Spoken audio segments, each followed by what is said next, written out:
England will play South Africa at the storied Twickenham Stadium in the second game of an exciting Autumn Nations Series Saturday. While South Africa defeated Scotland at Murrayfield on Sunday, England enters the game fresh off a close loss to Australia at this location last weekend. Steve Borthwick's side are a desperate bunch after losing their last 4 matches in a row. That includes very tight defeats to New Zealand, 22-24, and Australia, 37-42. At home in their November campaign. The Springboks, on the other hand, have started their end-of-year series with a 32-15 victory over Scotland last weekend. A little more than a year has passed since England's hearts were crushed at the Stade de France when they lost to this opponent by 1 point in the 2023 Rugby World Cup semi-final. The Red Rose have an opportunity to turn things around in this game, although they come into it after losing badly to the Wallabies, the Rugby Championship wooden spoon winners, 42-37, which caused them to fall behind Scotland in the world rankings.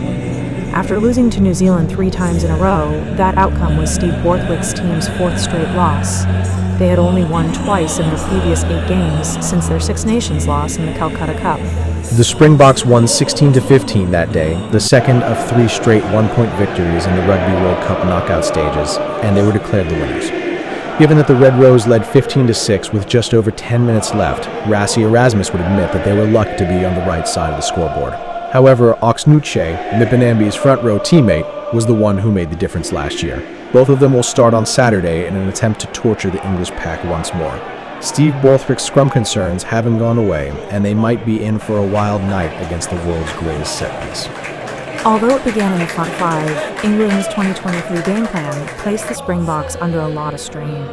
The locks were outstanding, forcing Erasmus's guys to make mistakes, and their scrum held up well in the first half. But as Nuche entered the game, everything changed, and South Africa gained the upper hand and advanced to the World Cup final. Since the prop is now a regular starter, the Beaks loosehead's job has slightly changed this season, but his goal remains the same, to completely destroy the English tighthead or tightheads. The scrum will be put through a rigorous test, but if the hosts succeed, they stand a chance. If they kick badly, however, South Africa have so much threat on the counter, while they are also willing to chance their arm more since the arrival of attack guru Tony Brown.